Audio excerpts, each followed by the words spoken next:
నమస్తే సార్. నమస్తే. సార్ ఇంకా వాటర్ గురించి మాట్లాడితే ఏ వాటర్ తాగితే మంచిదంటారు? ఇప్పుడు బయట మనకి అమ్మా, మినరల్ ఇప్పుడు వాటర్ కూడా మనుషులందరూ 800 కోట్ల మందే కదా, మొత్తం ప్రపంచంలో ఉండే మనుషులందరూ చేరి 800 crores. వీటికి ఎన్నో వందల రెట్లు ఎక్కువగా ఉండే పక్షులు, జింకలు, అన్ని జీవజాతులు అన్నీ కూడా ఏ నీళ్ళు తాగుతుండే? వర్షం నీళ్లు పడి అడవుల్లో పడి చెట్లలో ఉండే మట్టిని కరిగి తీసుకొని ఎర్రగా ఉండే నీళ్లు తాగుతా ఉండే. అవన్నీ ఆరోగ్యంగా ఉండే. మనము క్లీన్ వాటర్ తాగుతాం, క్లీన్ బోల్డ్. ఎవరు చూసినా కొంచెం ప్యాను పీనట్ వాటర్, ఈ బాటిల్, ఆ bottle, black water, red water, alkaline water, Virat Kohli water. ఎన్ని వాటర్లు రా స్వామి? విరాట్ కోహ్లీ వాటర్. ఆ విరాట్ కోహ్లీ 600 లీటర్లు, 600 రూపాయల వాటర్ ఇది. నాకు అర్థం కాదు అదే. నువ్వు పని చేయాల్సింది మంచి గాలి, కిటికీలు తీసి పడుకోండి నైట్. 1 గంటకు 1000 సార్లు గాలి పీల్చుకుంటాం అంటే ఒక రోజులో 22,000 సార్లు గాలి పీల్చుకుంటాం. సో గాలి చాలా ఇంపార్టెంట్. దాన్ని వదిలేస్తావు. పొద్దునంతా జిబ్లీల్ చెక్ పోస్ట్లో పొగలు పీల్చుకొని అది పీల్చుకుంటావు 10 గంటలు. రాత్రి పోయి కిటికీలన్నీ వేసి ఆల్అవుట్ పెడతావు. ఆల్అవుట్ అంటే అందరూ పోతారు అని అర్థం. దోమలు అప్పుడు పోతాయి, 10 ఏళ్ళు నువ్వు పోతావు, అందరూ పోతారు. ఆల్అవుట్లు, గుడ్ నైట్లు, రూమ్ ఫ్రెషనర్, కార్ ఫ్రెషనర్, ఎన్ని కెమికల్స్ రా. మీరు చదువుకున్నారు, అందరూ ఫిజిక్స్ చదువుకున్నారు, సైన్స్ నమ్ముతా ఉండరు. ఎందుకు ఉండాలా ఆ ఫ్లేవరు? ఒకవేళ నీ చెమట వాసనే ఉంటుంది, స్నానం చేస్తావు, బట్ట ఉతుక్కుంటావు, ఇంకా ఏదన్నా ఉంటుంది. నార్మల్ కదా అది. నార్మల్ దాన్ని వద్దని కెమికల్ నువ్వు స్ప్రేలు చేసుకొని రూమ్ ఫ్రెషనర్లు. ఏందిరా, ఎందుకురా నాయన? ఇది నేను చెప్పాల్సి వస్తూ ఉంది. అది నాకు ఆశ్చర్యం. ఇప్పుడు నాకంటే బాగా చదువుకునే వాళ్ళు, సైంటిస్టులు అందరూ ఉన్నారు కదా, వాళ్ళకందరికీ తెలుసు కదా డిఫ్యూజ్ అవుతా ఉందంటే దాంట్లో ఉండేటివన్నీ నానో పార్టికల్స్ లంగ్స్లోకి పోతాయి, కిడ్నీల మీద లోడ్ పడుతుంది, లివర్లో పోయి ఇరుక్కుంటాయి, ఇవన్నీ మంచిది కాదు, ప్లాస్టిక్స్ అన్నీ ఉంటాయి. పొద్దున్నే రావి చెట్టు తిరుగు, పొద్దున్నే లేస్తానంటే పొల్యూషన్ లేని దగ్గర బయట పోయి రావి చెట్టు చుట్టూ తిరిగితే ఆ రావి చెట్టు నుంచి వచ్చిండే నానో పార్టికల్స్ను పోయి ఆరోగ్యం ఎదురుపడుతుంది. పీసీఓడీలో ప్రాబ్లమ్స్ అని పోయి బిడ్డలు పుడతారు. రాగి చెట్టు ఏం బిడ్డలు ఏం పుట్టిదు. నువ్వు ఆరోగ్యంగా ఉంటే బిడ్డలు పుడతారు, నీ హార్మోన్లు చేంజెస్ అని బ్యాలెన్స్ అవుతాయి, నువ్వు హెల్తీగా ఉంటావు, నీ ఆలోచనలు బాగుంటాయి, పొద్దున్నే ఫ్రెష్గా ఉంటావు, అర్థం చేసుకుంటావు, మంచి బుక్ చదువుతావు, కొన్ని ఫిలాసఫర్స్ని ఎవరినో ఫాలో అవుతావు, దాంతో బాగుంటావు అని అర్థం. సో దీన్ని పక్కన పెట్టి ఏదో చేసేస్తే పిల్లలు పుడతారు, ఏదో కషాయం తాగేస్తే ఏమవుతారంటే ఎట్లా? పొద్దున్న నుంచి లైఫ్ స్టైల్ మారాలి. నేను రోజు రాత్రి తులసి కషాయం తాగుతానండి, అయినా నాకు ప్రాబ్లమ్స్ అన్నీ ఉన్నాయంటే పొద్దున్న నుంచి నువ్వు హలీములు గిలీములు చెత్త చెదారం వేసి రాత్రి తులసి నీళ్ళు తాగితే ఏమవుతుంది? తులసి కూడా పాడైపోతుంది పాపం ఆడిపోయి పడితే. అది అంటే మీరు మీతో ఉంటే ఇవన్నీ చెప్తుంది. మేము వీలైనంతవరకు ఈ చెత్తనంతా, అనవసరంగా బట్టలు కొనేది, అనవసరం టూత్ పౌడర్ వాడుతూ ఉన్నాను. నేను టూత్ పేస్ట్ వదిలేసిన, దాంట్లో కెమికల్స్ ఉన్నాయని తెలుసు. ఆ టూత్ బ్రష్ కూడా ఏళ్ళతో బాగా రుద్దుకొని గమ్స్ని మసాజ్ చేస్తే గమ్స్ స్ట్రాంగ్ అవుతాయి. అవన్నీ ఎవరైనా చెప్పినారా? కామన్ సెన్స్ ప్రతి ఒక్కరికి బుర్ర పెట్టి ఆలోచిస్తే తెలుస్తుంది కదా. అది గమ్స్కు బాగా మసాజ్ చేస్తే బ్లడ్ వస్తుంది. ఏదో పళ్ళపొడి తీసుకొని రుద్దితే క్లీన్ అయిపోతుంది. 1 నిమిషంలో ఆ బ్రష్ 10 ఏళ్ళు వాడచ్చు. ఆ బ్రష్ని పళ్ళకి ఇట్లుంటాయి మీ పళ్ళు అనేది అడ్వర్టైజ్మెంట్, 100 రూపాయల బ్రష్. ఏమిరా ఏంటేంటివో అంటే మన బుర్రని ఆలోచించకుండా చేస్తే మొత్తం ఈ కార్పొరేట్ కంపెనీలన్నీ వాళ్ళ గ్రిప్లోకి తీసుకొని మీకు అన్ని అడ్వర్టైజ్మెంట్ చేసి ఎక్కడ చూసినా అవే కదా అడ్వర్టైజ్మెంట్లు. మీకు ఈ కిడ్నీ మారుస్తాము, మీకు ఇది అది క్యాన్సర్ వచ్చిందా, అన్ని దరిద్రమైన అడ్వర్టైజ్మెంట్లు ఉంటాయి జుబిలీన్స్ మొత్తము.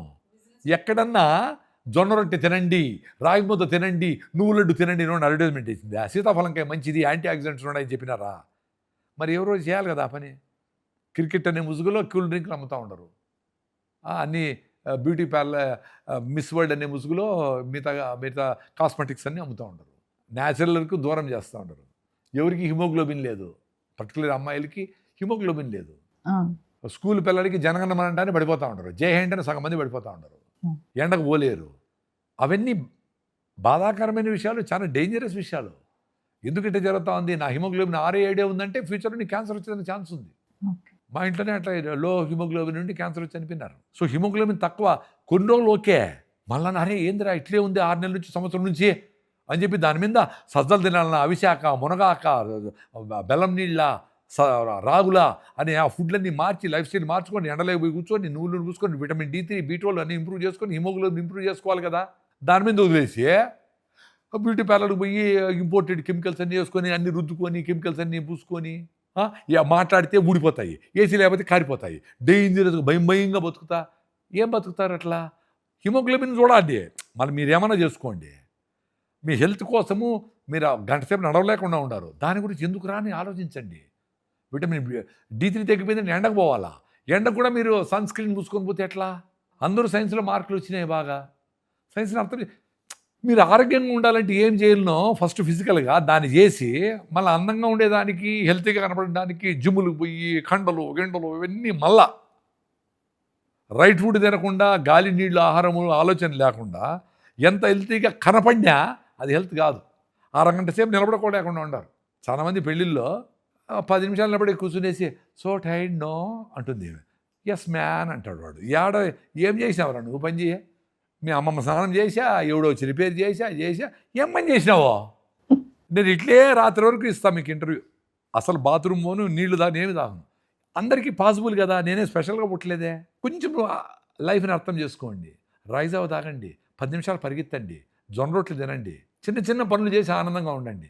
ఒక కాఫీని గంట పోస్ట్ పోన్ చేస్తే కూడా మీ లైఫ్ మారినట్లే. కాఫీ తాగాలనిపించింది మీకు 7 గంటలకి, 8 వరకు తాగను అనుకో, దాన్ని పక్కన పెట్టారనుకో, అదే పెద్ద చేంజ్. వాచ్ అవసరం లేదు, నా సెల్ ఫోన్లో టైం ఉంది కాబట్టి వాచ్ని ఎత్తేసాం అనుకో, అదే చేంజ్. 10 షర్ట్లు ఉన్నాయి, ఈసారి బర్త్డేకి నేను షర్ట్ కొన్నాను అనుకుంటే అదే చేంజ్. ఈసారి బర్త్డే కేక్ గోయిను, నేను ఫ్రూట్ కోస్తాను అని మీ ఇంట్లో డెసిషన్ తీసుకుంటే అదే పెద్ద చేంజ్. ప్రపంచాన్ని మార్చలేవు, హైదరాబాద్లో పొల్యూషన్ మార్చలేవు, హుస్సేన్ సాగర్ని రెడీ చేయలేవు. ఇవి చిన్నవి చేయండి, పోనీ ఆనందంగా ఉండండి. కేబీఆర్ పార్క్ ఎంతమంది పోయినా బయట నడవచ్చు కదా, డబ్బులు కట్టే పని లేకుండా. గంట సేపు అడిగి పోలేరా? అది చేసి హ్యాపీగా ఉండండి. చిన్న పనుల్లోనే హ్యాపీనెస్ ఉంటుంది. మీరు పెద్ద టార్గెట్ పెట్టుకోండి, ఓల్డేజ్ హోమ్ పట్టండి, గుడి కట్టిస్తామని ఏమన్నా పెట్టుకోండి, అవన్నీ ఓకే. బట్ నువ్వు సంతోషంగా ఆనందంగా ఆరోగ్యంగా ఉంటేనే వీలవుతుంది. నువ్వేవేవో మైండ్లో అనుకొని అది చేయాలి ఏమీ చేయలేకపోతాడనే అనుకొని డిప్రెషన్లో పోయేది కంటే చిన్న పనులు చేసుకుంటే ఆనందంగా ఉండి పెద్ద పనిని ఎప్పుడు జరుగుతుందో అప్పుడు జరగనేలే అనుకోవాలి. భగవద్గీత చెప్పినా, ఎంత ఫిలాసఫీలు చెప్పినా అదే సారాంశం. నువ్వు సీరియస్గా నువ్వు చేసే నీ చేతిలో ఉండే పని నువ్వు చేయి, రిజల్ట్స్ని ఎక్స్పెక్ట్ చేయదు. రిజల్ట్స్ ఎప్పుడూ అవుతాడని పుట్టే బిడ్డ IIT కోసమని ఇప్పుడు ఇచ్చిన టెన్షన్ పడిపోతే నువ్వు వాకింగ్ పోవడం. చాలామంది ఏం తెలుసా, నా రిటైర్మెంట్ అయిపోయినాక మళ్ళీ నేను ఏదో చేస్తా అంటాడు. రిటైర్మెంట్ అయిపోయినాక నీ చేతిలో ఏమీ ఉండదు. రిటైర్మెంట్ కాకముందనే నీకు నువ్వేమైనా 10 రూపాయలు ఎవరికైనా ఇవ్వాలన్నా, మీ అమ్మ నాయన ఏమైనా చూసుకోవాలన్నా అప్పుడే ఏమైనా చేసేయాలి, ఎవరైనా డొనేషన్ ఇవ్వాలన్నా. రిటైర్మెంట్ అయిపోయినాక నీ చేతిలో ఏమైనా పిల్లలు, మీ ఇంట్లో ఫ్యామిలీ కంట్రోల్లోకి వెళ్ళిపోతావు నువ్వు. సో నువ్వు ఆరోగ్యంగా ఆనందంగా హ్యాపీగా ఉండేటప్పుడు ఏమైనా చేయి. అది 10 రూపాయలు వెళ్ళిపోయినా, 1 కోటి రూపాయలు ఏదైనా కానీ. నువ్వు పోస్ట్పోన్ చేసినావు అనుకో, చిన్న పని నీ చేతిలో ఉండేది, అది ఎప్పుడు కాదు, లైఫ్ లాంగ్ అట్లే ఉంటుంది. సో మంచి పని చేయాలంటే అప్పుడే, ఎవరైనా మర్డర్ చేయాలంటే రేపు అనుకో, రాత్రి మారిపోవచ్చు కదా, ఎందుకు రా బడి మాడి బాధపడి నీ పాడి నువ్వు ఉంటావు. సో మంచి పని అప్పుడే చేయాలా. ఇప్పుడు నేను మీ మెట్లు దిగుతా అనుకున్నా, లిఫ్ట్ ఎక్కను అని, అది చాలు నాకు, నవ్వుతా పోతా హ్యాపీగా దిగుతా. అట్లా చిన్న పనులు మీ మైండ్ చెప్తాది, మీరు ఫ్రెండ్లీగా ఉంటే మీ మైండ్తో అట్లాంటి చేస్తూ ఉంటే మెంటల్గా స్ట్రాంగ్ అవుతావు. అప్పుడు ఈ సైకోసోమాటిక్ ఇవన్నీ రాకుండా ఉంటాయి. మైండ్ మిమ్మల్ని వీక్ చేస్తా వచ్చేది అబ్జర్వ్ చేయాలి ఫస్ట్, అప్పుడు స్ట్రాంగ్ అవుతుంది. Thank you sir. Thank you. నమస్తే.